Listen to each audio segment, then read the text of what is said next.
want to go out for a walk. Tilly, do you want to go out for a walk?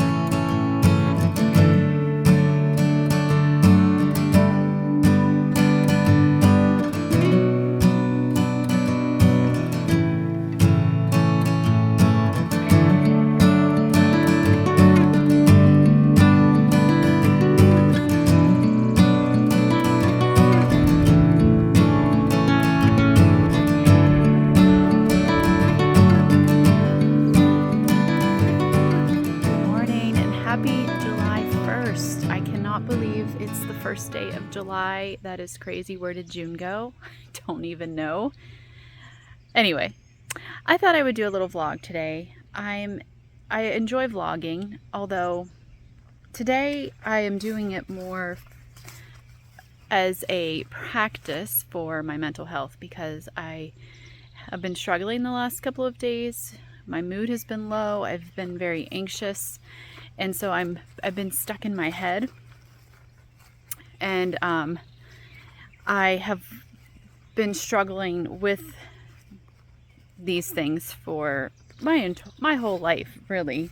I just never really identified it till I was an adult, but really since 2009 is when I began to realize. And so that's been 16 years, and I have matured and grown a lot, and now I have a very large toolbox, so to speak, and I can identify more quickly when I am struggling, and then I can usually take steps earlier on to prevent a downward spiral. Now, I'm also perimenopausal. I've talked about that. And that definitely takes a toll. Like, the hormonal imbalances definitely impact my struggles with like the anxiety and the low mood and such. I've had several of you ask me to talk about what I'm doing for that, and I am on hormone replacement therapy, and I was doing really, really well. Last summer I was a complete wreck. Lily can attest to that. I literally thought I had Lyme disease all summer because I felt so fatigued and all over muscle aches and pains, and very depressed, and just wanted to sleep all the time. And then I started on an estradiol patch, which is I do all bioidentical hormone replacement therapy, but I started on the estradiol patch, and I'm not kidding, within 3 days I started to feel so much better, and then I was back to normal within, I would say, 3 weeks to a month. They say to leave longer than that, like 3 months for you to notice the full effect. But anyway, having said all, I'm saying that because back in March, so 6 months after being on this patch, I developed an allergy to the adhesive, and I tried different patches hoping that I could find one that didn't bother me, but unfortunately I could not find one, and I would just like break out in welts. So I had to switch to the estradiol gel, which is still bioidentical, but it's not working as well for me. So I have noticed that my hot flashes are coming back, not as much as they were before, but the low mood, the fatigue, the muscle aches, all that stuff has come back. Not to the same degree as it was last summer, but enough that I'm aware of it. I actually have an appointment with my hormone specialist tomorrow, and that is one thing. I've had several of you reach out. This whole vlog isn't going to be about my hormones, but for those of you who are also dealing with the same thing, you need to do your research. I spent 1.5 years researching. I read several books on menopause and perimenopause. I followed hormone specialists online. I read articles. I definitely made sure to inform myself because there is a lot to consider, but it's also not like, hormone replacement therapy for me was a good decision. Let me put it that way. I can't remember. I got sidetracked. That's another thing that's back, the brain fog. Anyway, I literally cannot remember what the point was that I was trying to make, other than I think the low mood that I've been experiencing and the increased anxiety, and I also have the muscle aches. I think that's all stemming from my hormones not being balanced, because maybe I need a different dosage. Oh, I know. I'm going to see my hormone specialist tomorrow. That's right. See, it came back.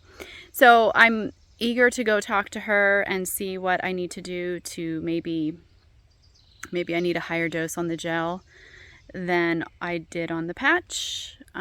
So yeah, I don't know, but I thought maybe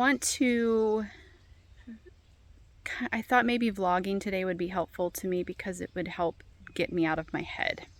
That's one of my things that I've learned through my dealings with anxiety, especially, is to distract myself. So we're going to vlog today. I'm going to vlog. Some of this is going to be a little vulnerable, because I literally just told you about my hormones, and I'm going to be, I told you about a little bit about the dealings I've had with anxiety and depression. And I've mentioned those before on my podcast, so if you've been around for an extended period of time, you probably have heard me mention those before. But yeah, I don't know. I have to be super intentional on days like today to really look for beautiful things. And so I've been using Instagram a lot for that. I've been like kind of documenting my day and things that stick out to me in nature or just around my home that I'm finding joy in and beauty. But I have to literally be so intentional about bringing my mind back into the present on days when I'm feeling like this, rather than staying locked into all the anxious, what if, scary thoughts that I get when I'm feeling like this. So come along today. I have no idea what this vlog is going to end up like. I don't have a lot of motivation. I literally laid on the couch yesterday for 2 hours and slept for probably half of that and just laid there for the rest. And I felt super guilty about that at first. And then I'm like, I haven't been sleeping well, so I really needed that rest. And I did feel a bit better afterwards. So I don't know what today's going to look like. It's 9:30, so it's still early. Tilly and I are out for a walk.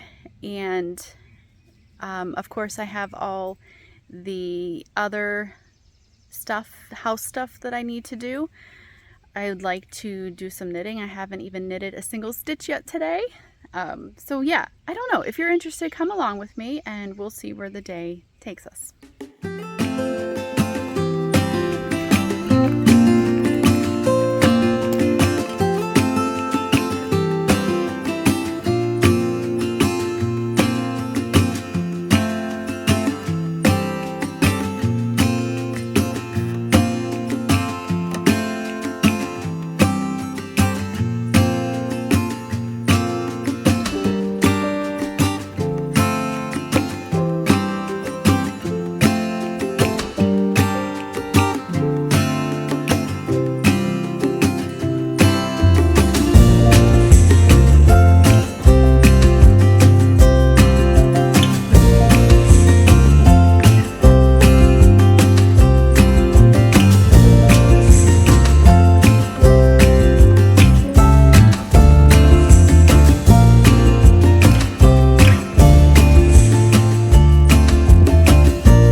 on the back deck.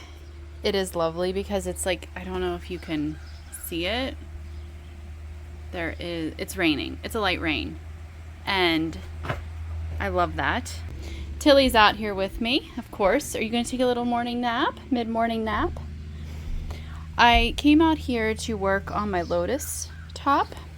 This is a pattern I talked about on my most recent regular episode. It's a free knit by Focolana. I'm absolutely loving this maker's board, Coco Knits maker's board.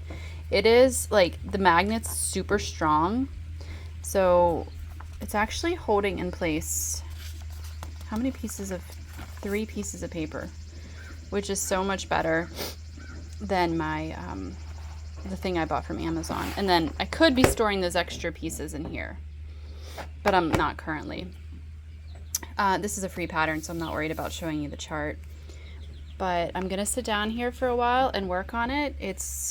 I'm almost through the color work. How many? Let's see. I have like, I don't know, 8, something like that, rounds of color work left, and then I'll be into the stockinette portion of the body that I like. I really like color work. I don't enjoy it as much, to be honest, when I'm using a plant-based fiber.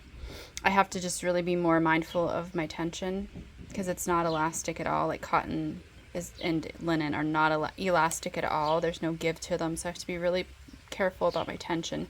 But I still enjoy it. And I really want to get this done because I'm really anxious to wear it. And I'm knitting this out of, in case you didn't watch my episode, this is drop Safran. This is I think it's called Sea Green. And then my contrast color is also drop Safran in the red clay colorway. So yeah, I'm liking this color combination a lot.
Shall we sit and have a little chat? I ended up actually going into town and meeting my daughter Lily for lunch. We had talked about doing it this morning, but when she went to school, she texted me and said, the clinic is crazy today. I am really thinking I'm probably not going to get to take a lunch, so we're not going to be able to do this. And I was like, okay, that's a bummer, but it is what it is. And then she texted me at 11:13 and said, can you meet for lunch? I'm free. So I, of course, went in and I ordered it we went to a sushi place and I ordered it as takeout because I figured we would pick it up and go to the park and eat it there. And it's all within walking distance. But by the time we got there and got the takeout, she only had like 20 minutes left in her lunch break because she only gets 30 minutes. So we ended up just eating at the restaurant and it was delicious. I just got a salmon sushi roll and she got the Alaska roll. Anyway, came home, hung out with Brad on the back deck while he ate his lunch, I did take Tilly for a walk and it started raining on us again. So it's just been like that here. It's just been rain. Today we haven't had sun, but it's been like downpours and then hot sun and downpours. So my garden's loving it, but it's okay. It's all right. I'm dealing with it. I wanted to show you all a new knit project that I have not cast on yet, but I'm going to be. It's actually a test knit for Ashley. And Ashley is the designer who designed the summer camp kerchief, which I knit 2 of last year. I'm going to show. This new pattern is, like I said, in testing right now, but I'll put a picture of it up here because she actually posted it on her Instagram, so it's not a secret. It is another kerchief. It's just like a fancier version. And it's so cute. There were 2 different options. One was half lace, half stockinette, and then the other one was a full lace kerchief. And I asked if I could test the all over lace one. And I'm going to be knitting it in this Knitting for Olive pure silk. And this is, wait a second, what is this color? Poppy blue. I bought this at Yarn Bits and Bobs in McCandless, Pennsylvania. I did a vlog about it a few weeks back. Really cute, kind of local yarn shop to me, not super close, but when I bought this, I bought it specifically to make some sort of like bandana type thing for Lily to wear in her hair. And I thought this pattern would be perfect. So we're going to give it a shot. I don't know if she'll actually wear it because she loves the look of it, but she did say to me that it's hard for it to keep it in her hair. But I think the ones that she's always tried have been like crochet. So it's a bit chunkier. So I'm wondering if this might work a little better. We're going to give it a shot. If she doesn't, I will keep it for myself because this is a pretty blue color and I'll just wear it around my neck. I doubt I'll wear it in my hair. Anyway, I'm going to cast that on today because I have not cast that on yet. The test knit started last week and I just did not get to it yet. I'll have plenty of time to finish it. I just didn't cast on right away. But I want to show you my other 2 net kerchiefs real quick. These were the summer camp. This is also Knitting for Olive pure silk. I think this is just the marzipan colorway. I'm pretty sure that's what this is. Am I going to mess with my mic? But I will just wear it. This is how I wear these little neck kerchiefs. This is how I usually wear them. Let me get it tied. I'll usually tuck that under and pull this out. And kind of do a little bit of a better job when I'm looking in a mirror and not my phone camera. So I knit this one second, but the first one I knit, I don't actually really wear because it's too thick. And I knit this in, I think it was a Cascade Cotton Pima, I think was the yarn, although I don't remember that exactly. It's just kind of thick. And I knew that whenever I was knitting it. I like this kerchief pattern, and it has, I think, 3 different options as far as your eyelet rows. Did I do the same amount in each one? Let me see. Yes, I did. I must like this option. So like 3 rows of eyelets. But this one in the lighter fingering weight pure silk is definitely one that I wear more. I don't even think I've worn this one. But anyway, so I'm going to cast on for that. You can see what I'm talking about. Like I can't even get it wrapped around my neck. So I would have to wear it just tied in the back or something. So a little bit more about the mental health stuff, because I'm not going to be like basically vomiting it all out on you guys. And I'm not even going to talk about all of it because it's like a private area of my life. I mean, everybody that deals with things like anxiety or depression or whatever, everyone's kind of different with how they struggle.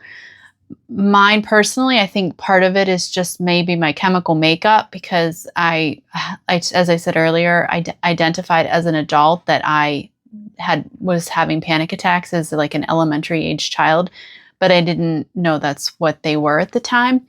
I didn't have my first major, I remember having some panic attacks when I first started working as a nurse, but they were like these weird waves of what I know now was adrenaline. But they would come and they would pass, and they would usually happen when I was on my lunch break and I had finally sat down to eat lunch. And my first nursing job was on a medical surgical unit, and I did all the shift work and work doubles and all that. And I feel like every time that would happen, it had been a really crazy first part of my shift. And so I didn't really ever feel freaked out by those, but in 2009, I had a full-blown panic attack while I was driving, and I literally thought I was dying because my heart started skipping beats and I got super dizzy, like I was going to pass out. So I pulled over and I got out, and I had pulled over at a restaurant. I got out and banged on their side door because I didn't know, like I was just completely, I can remember everything felt like it was swimming in my vision. Nobody came to the door. So I got back in my car and I called my doctor, who I had just left their office because I had been having some sinus problems at that time and migraines. And I called her and she said, "I think you might be having a panic attack." And I was like, "No, I think there's something wrong with my heart." But anyway, this could go on. I could make this a really long story, but I ended up calling an ambulance and they came, and everything was very blurry. It's very weird. Like it was super blurry. I think probably now what that would be called would maybe be depersonalization, where you're just like watching everything from outside of yourself, but you're not. I don't know. I think your brain does it as a like protective mechanism. But when I got to the ER, they had put me on a heart monitor, because I was having an irregular heartbeat. And then my EKG showed that I was having a lot of PVCs. So then I was discharged from there. They told me you had a panic attack, and I was like, "What?" But I wasn't like overly freaked out until the next day when my doctor called me and she said, "Amber, you had a lot of PVCs during your ER visit, so I think it would be smart to go to a cardiologist and get checked out." And I had a prior history of seeing a cardiologist because I do have mitral valve prolapse. But when she told me that, my tired, exhausted, very vulnerable brain took it as, "Amber, you have a major heart problem and you're going to die. You need to get to the doctor as soon as possible." And it all kind of spiraled from there. And I started, from literally that moment on, I started having panic attacks on a regular basis, like multiple times a day. I got so bad. That was in February. And I remember all spring, all of summer, I would not leave my house. I had young children at that time. I think Lily would have been 3. Yeah. And Ian was 6. And we hadn't adopted Sergey at that point. But I don't even know how we got through, but by the grace of God and help from like my mom, I ended up eventually going to my doctor, and I actually went to her a couple of times. And she kept saying, maybe you need to try going on something like an antidepressant. And because I'd gotten depressed at that point as well, because my life was just so completely turned upside down by these panic attacks and stuff. And I kept saying, no, because I kept thinking a Christian shouldn't have to go on an antidepressant, that I should be able just to get through this, through prayer and reading my Bible and depending on God, trusting him. And I think it was maybe 5 to 6 months of being agoraphobic, which that basically, I think the definition of like the root word agoraphobic is fear of the marketplace. But I was literally fearful to even walk down my driveway to go get my mail. I was really bad. And then it got to the point where I was having panic attacks in my own home, which in my mind, my home was my safe place. And so when I started having panic attacks really bad in my home, and there was like no safe place anymore, I think that's when I finally decided to go on an antidepressant. And I've been on an antidepressant since then. I've gone off of them several times, but it never is very successful. And so I struggled with that for a really long time, feeling like I was a weak person. And I'm naturally not a weak person. If you have known me for my entire life, I'm actually a real go-getter, very ambitious, very motivated, very driven, always very much type A, like perfectionist, top of my class, involved in everything, which is probably like maybe why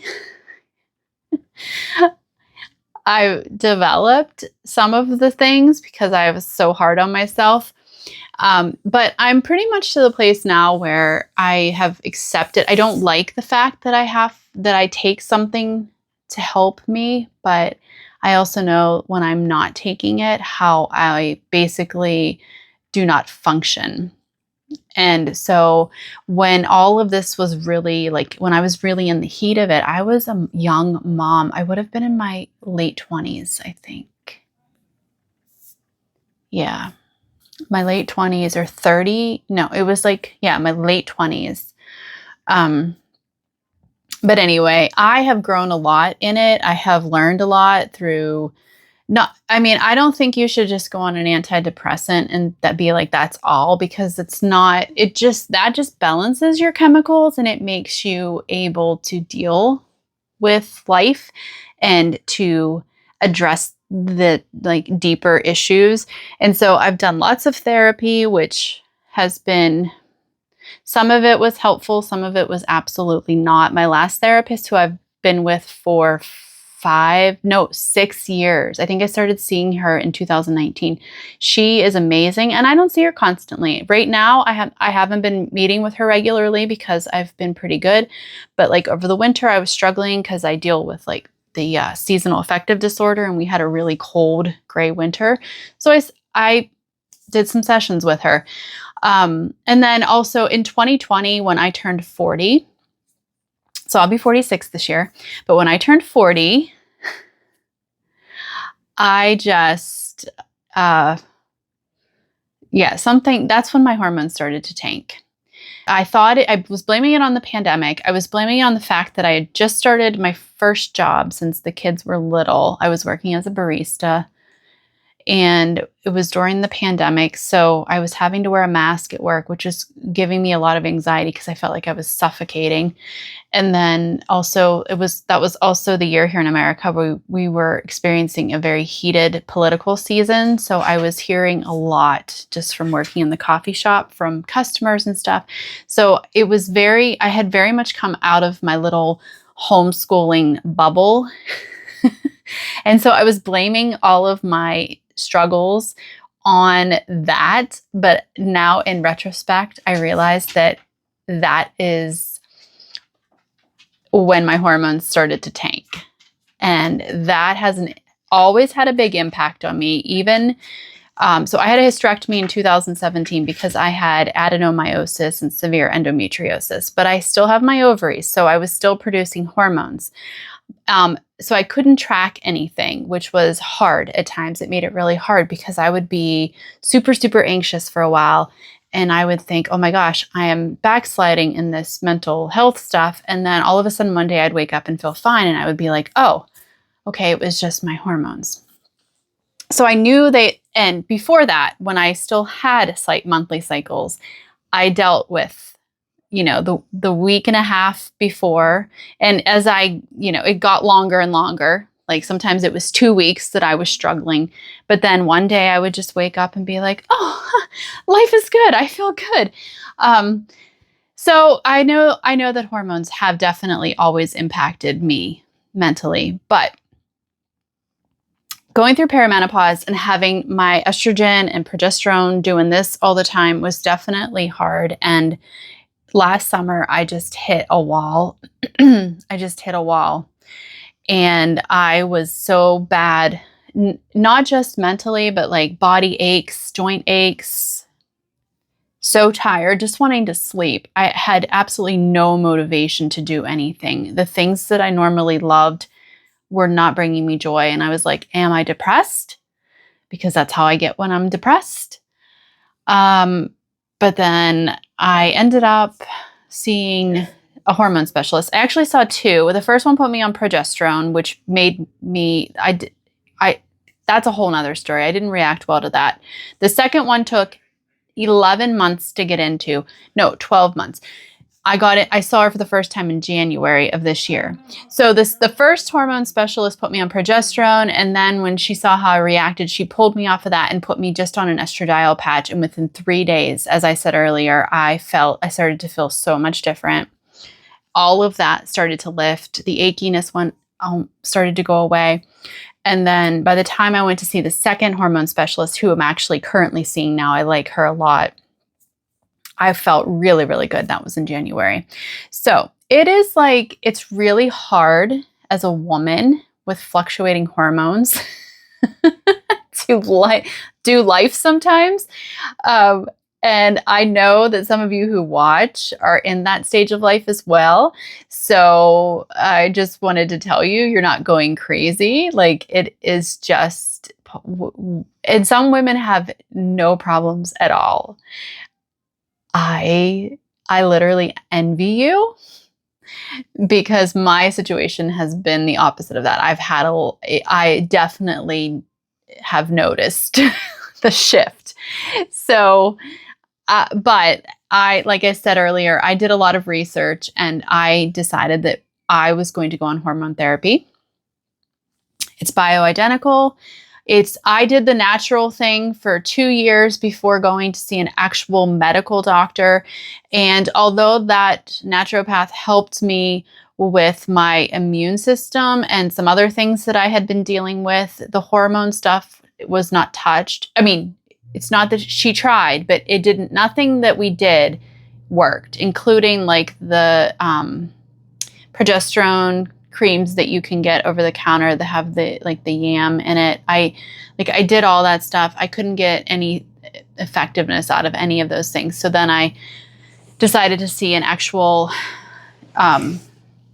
hormone specialist. Do not go to your regular obstetrician gynecologist, because they are not specifically trained in medical school to deal with women's changing hormones in perimenopause and menopause. I did go to my normal gynecologist, who I absolutely loved for everything else. And he told me that I was too young and that there was no way I was going through it. And he checked my luteinizing hormone and my follicular hormone, and everything was normal. But then so he said, no, you're not, you're fine. But then I later learned that those two tests are not really great indicators of actually what's going on, because you're fluctuating so much when you're in the stage of life that I'm in.